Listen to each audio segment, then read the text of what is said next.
la restricción vehicular como una limitante.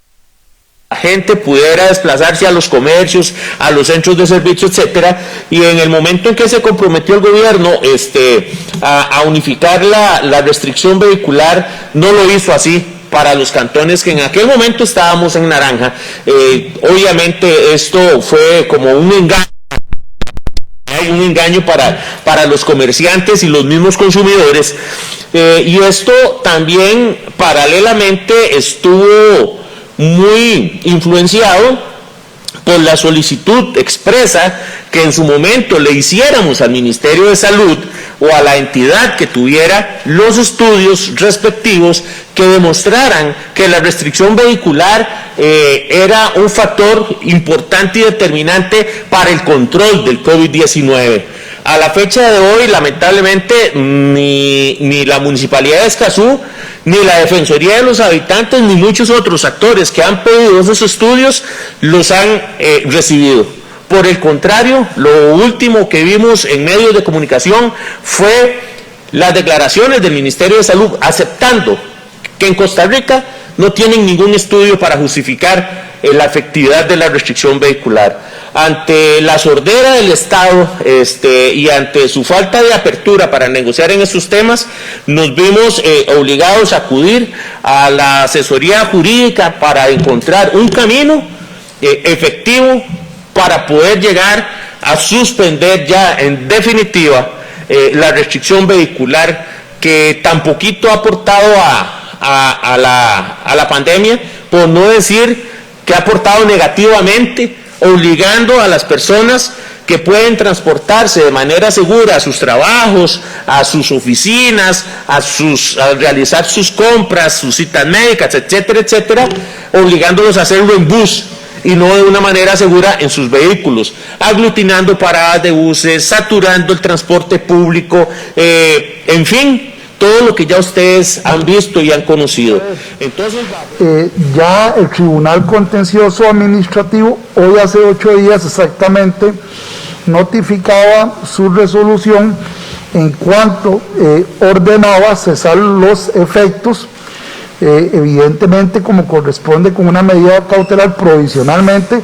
de 2 decretos ejecutivos que en cuanto a su continente imponía la restricción vehicular. Aquí ha habido una comunicación que valga decirlo, no ni el presidente de la República,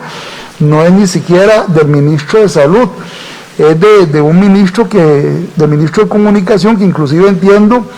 que es un ministro sin cartera y sería quien está en este momento incurriendo en una desobediencia a la autoridad y que valga decirlo, no tiene ni la inmunidad que la Constitución le garantiza a los ministros precisamente por la suerte de su investidura y nombramiento. Pero vean qué interesante, cuando se impugnó esto, se impugnaron 3 decretos. Los 2 decretos que fueron suspendidos, un tercer decreto que establecía las zonas diferenciadas y 2 circulares. El juez contencioso establece que el decreto que establecía las zonas diferenciadas entre el 10 y el 21 de agosto, él rechaza la medida cautelar porque ya hay falta de interés, porque efectivamente ese solo estaba vigente por 15 días y ya esa franja de tiempos fue superada, igual que las 2 circulares, pero un tratamiento diferente a los 2 decretos y ordena su suspensión porque él considera que el contenido de las mismas, que es la restricción vehicular, está vigente hasta el día de hoy. Porque eso es importante, porque eso y un manazo hace que caiga el concepto que ha estado publicando el ministro de Comunicación, en cuanto él dice que la medida suspendió 2 decretos que no tienen vigencia. Es tan incierta esa posición, insisto, que el mismo juez contencioso hizo la diferencia y estableció, no solo en la resolución de fulcro, sino en la resolución que resuelve la aclaración peticionada tanto por esta representación como por la Procuraduría, y dice que se está suspendiendo la restricción vehicular. Y el juez, en una posición también de respeto jurisdiccional, le hace la advertencia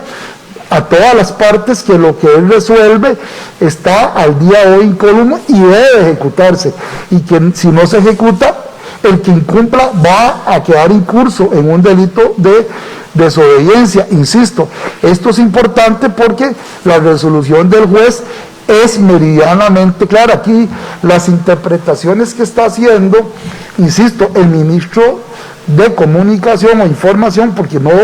yo no he visto todavía ningún pronunciamiento firmado ni por Maureen Medrano, que es la procuradora a cargo del caso, ni de la Casa Presidencial, ni de los ministros con cartera, indicando lo contrario.